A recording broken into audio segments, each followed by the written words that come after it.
How can we target the back body in yoga? Well, it turns out this is a pretty tricky endeavor to undertake because there simply aren't that many movements within a traditional yoga practice that really significantly target our posterior chain. So we kind of have to maybe get a little creative or a little extra intentional if targeting the back body is a goal of ours. So for today, I wanted to share my personal 5 favorite movements that we can do within a yoga context right on the yoga mat that actually can effectively target these areas. And I also love these movements because they're just body weight movements. They don't require like weights or special equipment, aside from maybe just some yoga props that we probably have around anyway.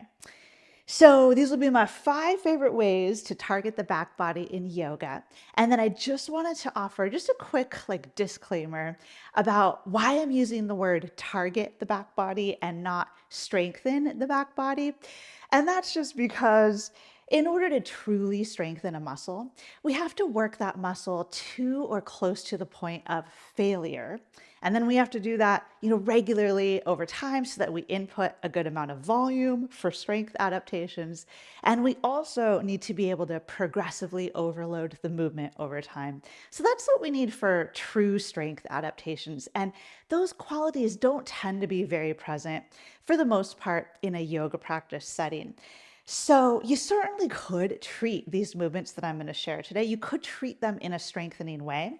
But in order to do that, it would probably look a little differently from the way we normally move on the yoga mat, like in a typical yoga flow. So that's why I just want to clarify why I'm saying target the back body. We're certainly going to target these areas in the movements that I'll share today, but just treating those movements the way we typically treat movements in a yoga practice probably won't be super significant as far as actual strength gains, but we could treat them in a way for strength gains if we wanted to. So with that said, let's turn our attention to my first favorite movement for targeting the back body in yoga. My first favorite way to target the back body in yoga is with a movement that actually is a traditional yoga pose, and it's the yoga pose Purvottanasana. And we sometimes hear it called reverse plank. So here is Purvottanasana. And as you may be able to see, you can kind of picture that in order to lift up into that pose, really kind of my whole back body all has to work together in order to lift me up. So we're talking hamstrings, back of the legs, maybe even some calves as we kind of dig in here, glutes, spinal erectors, and also the posterior shoulders. So kind of just that entire length of musculature along the back body is involved in order to lift us up. So Purvottanasana is a great way to target the back body. However, one issue that I do see with Purvo is that it tends to be so challenging for many yogis, and that's because it really works the back body a lot. And many yogis tend to be relatively weak in the back body because we just don't really strengthen or target that area very well in yoga.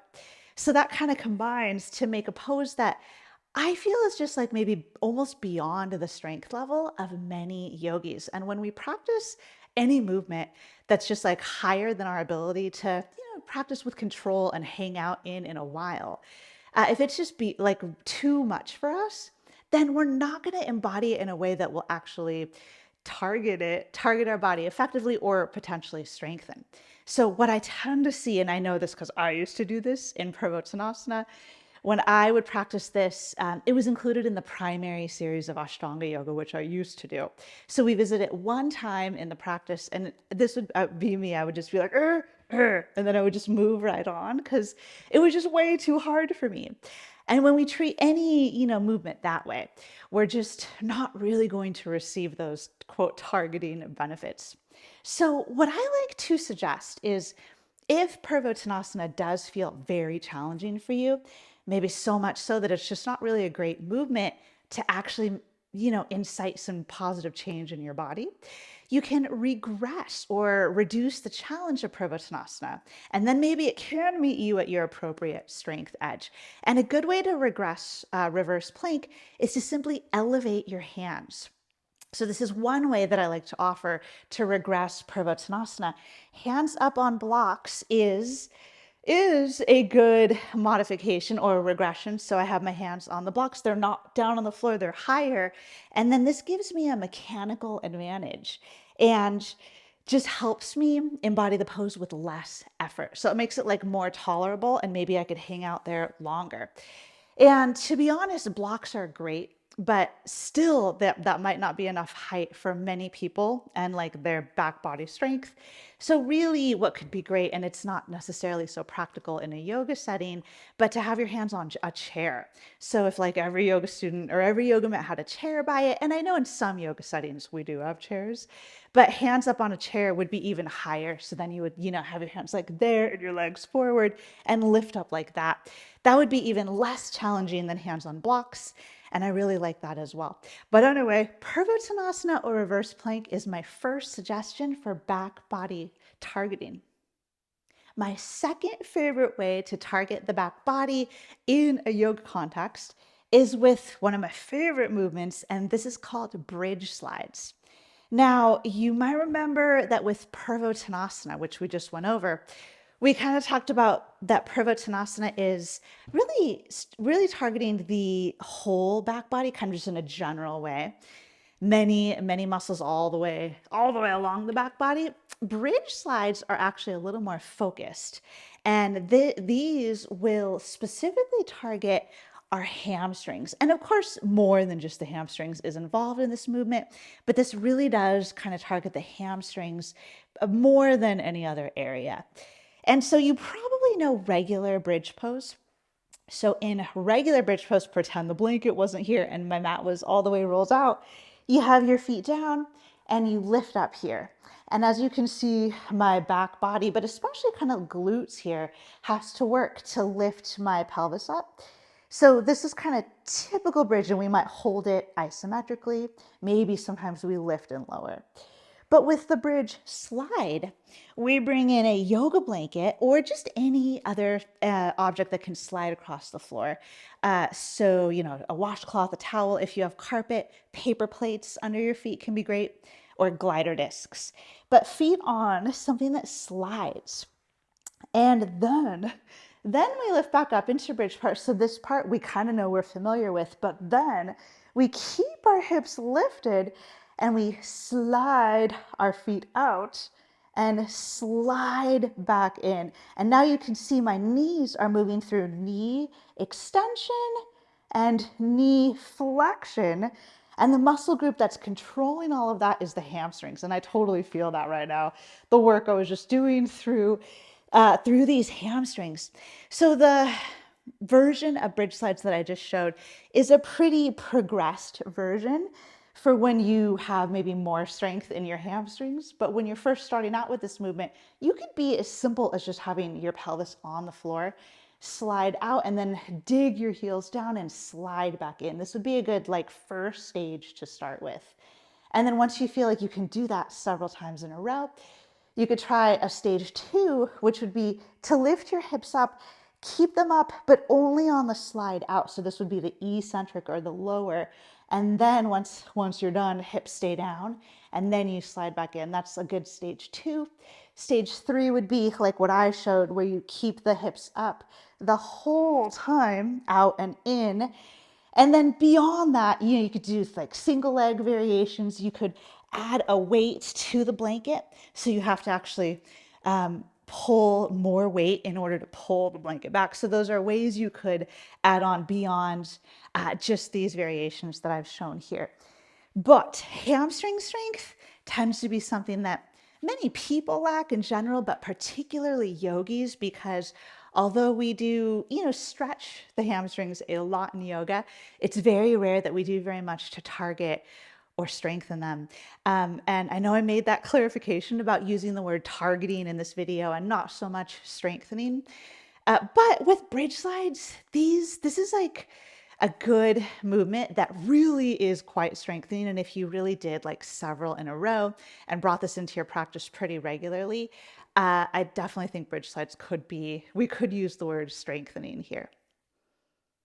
My third favorite way to target the back body in yoga is with a movement called reverse table. Reverse table looks like this. So you start with your knees bent, feet out in front, hands come behind, and then we lift our hips up, ideally up about to the height of our knees. So we're kind of in full hip extension. And you could do this dynamically, lifting and lowering, or you could lift up and hold isometrically. So as you may be able to see with your movement eyes, much of my back body is involved in that lift up. However, whereas Purvottanasana or reverse plank, I was kind of suggesting that that really targeted the whole back body in a general sense. And then with bridge slides, which we just went over, that was a little more hamstring specific. With reverse table, I would suggest it's more glute specific. So more glutes than hamstrings. And of course, we do have some spinal extension and some posterior shoulders, but maybe those areas are not working as much as they would be in like Purvottanasana, the first movement that I showed. So this, in my mind, I think of reverse table as mostly about the glutes. And it's nice because we do get to move them through a full range of motion here. So here I'm in quite a bit of hip flexion. Then I get to extend my hips all the way up to full hip extension. So that's also a bonus when we're targeting an area, is we move it through more range of motion under load. Now, the thing about reverse table is that's a really great place to start for many people, but it is only body weight. And like in a fitness or a gym context, you may see a movement that's sort of similar to this, except your shoulders are like leaning on a bench. You're not pushing your hands into the floor. And that's a hip thrust where you have weight across the front of your hips and you're pushing up that weight with your hips. So we could sort of think of reverse table as kind of like a yoga version of a hip thrust. It does have some differences though. But in a yoga context, we don't have access to weights to put across the front of our pelvis to lift up in order to make it harder. And once someone has, pretty much adapted to the body weight variation and it's just not going to offer them that much in terms of, quote, targeting or strengthening, we can give the option of increasing the range of motion, because when we increase range of motion, that's another way to step up the challenge when we're loading an area of the body. A good way to do that is feet on blocks. So we could be here, feet on blocks, and now I'm in more hip flexion than I was when my feet were on the floor.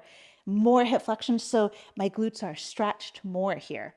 And then I can lift up and lower down, and this will be more challenging than if my feet were on the floor. And then another idea for increasing the challenge in reverse table is to do a single leg reverse table. So here you would lift one foot off the floor and then you target just the one. And this really adds quite a bit of load to that standing hip. And then my fourth favorite way to progress reverse table is to combine these two, where we do a single leg and we elevate the foot. So that would be one foot up on the block, other foot, I'll do it this way. One foot on the block, other foot lifts. Now we've got the increased range of motion and we have the added load of only having extra load on the single leg. So this would definitely be a way to step up reverse table even more. So these are all great ways to think about kind of targeting the glute area. And it's not just the glutes, but in my mind, it's more the glutes than like those bridge slides or Purvottanasana with the straight legs. My fourth favorite way to target the back body in yoga is a movement that will actually bring our focus more to the upper body. And this is a movement called prone wise. So it looks like this. We lie prone, so prone means face down. So we're in a prone position, and then we'll take our hands forward, arms forward out into a Y shape. And then forehead down, and we lift our arms. So I'll show you without talking for just a moment. So it looks like that. And because of my body's orientation to gravity here, I'm face down. So gravity is trying to push my arms down and I'm lifting up against gravity. And that's going to target the backs of my shoulders, the lower trapezius, which will pull the shoulder blades down, areas like that. So this is a really great way to kind of bring in like a specific focus to the backs of the shoulders with the arms in a position of flexion or overhead. And then another way that we could also do a similar movement to target like the backs of the shoulders, that is also a movement that is wise with the arms. Instead of lying flat on the floor, we could hip hinge forward and then lift our arms like this. So everything else holds super still and we lift. And this would involve more range of motion. So when I was all the way on the ground, I couldn't move through very much range, but it's still good. It's still like an end range posterior shoulder strengthener. But here I can move through more range of motion. And you can imagine that if you were in a setting in which you might have access to like light dumbbells or even like soup cans or water bottles, if you were to hold on to those, that would be more load, and that would help you to target the backs of the shoulders more. So lifting the arms in a Y position when you are in a face down position is a really good way to target the backs of the shoulders. My final suggestion for targeting the back body in yoga is another upper body movement. So this will target the shoulders, but whereas the prone Ys, which I just showed, were targeting the shoulders in flexion or arms overhead, this movement will target the backs of the shoulders in extension or arms down and then back. And here's what it looks like. I'll give you a visual and then we can talk about it a little bit, but arms down. And there are a few variations. I'll show this first one where we lift up toward plow or halasana, which we probably know from yoga. So we come up into plow or halasana and then we push our arms down into the floor to control the lowering down or the rolling down of our spine. So in my kind of yoga mind, I think of these as plow or halasana lowers, and to be even more like technical about it in like a movement science sense, it's like eccentric. It's like plow halasana eccentrics, because eccentric means like that lowering phase. So this is a movement that's similar to something you may have seen in the fitness world that's called a reverse crunch. My understanding of the reverse crunch, I do see it taught a little differently in by different sources, but typically it's something like this, like you rock up and you lower down. So this would be like a reverse crunch. And in the reverse crunch, we're targeting more the core.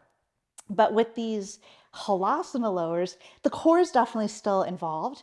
But my idea is that we're shifting the focus, or we're placing more focus on the push down of the shoulders into the floor, which is effectively shoulder extension. And we're using that push to control our lower. So we rock up, we put, the variation I showed at the beginning was with my legs horizontal, so very plow or halasana-like.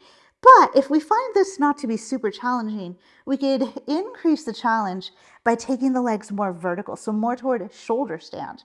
So the more vertical your legs move, the harder this will be, more load, like the more weight is bearing down on the arms, and the more that they have to work to control your lower down. Oh, I can really feel that all through the backs of my shoulders and my upper back.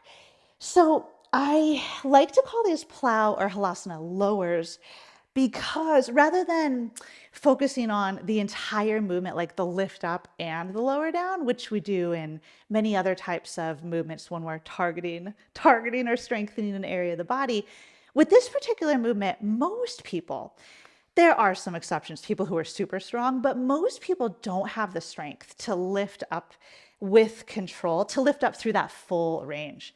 So, there is the reverse crunch here, where we do that's kind of more traditional in the fitness world. Maybe we have the strength to lift and lower, but to like come all the way up to shoulder stand or plow, most people have to rock up. They have to involve some momentum, because to really just push down and use your concentric strength to lift all the way up, it demands a lot of strength. So for your typical yoga practitioner, This is going to be more about we rock up, in which case, when you rock, you're not using your strength so much. That's more momentum.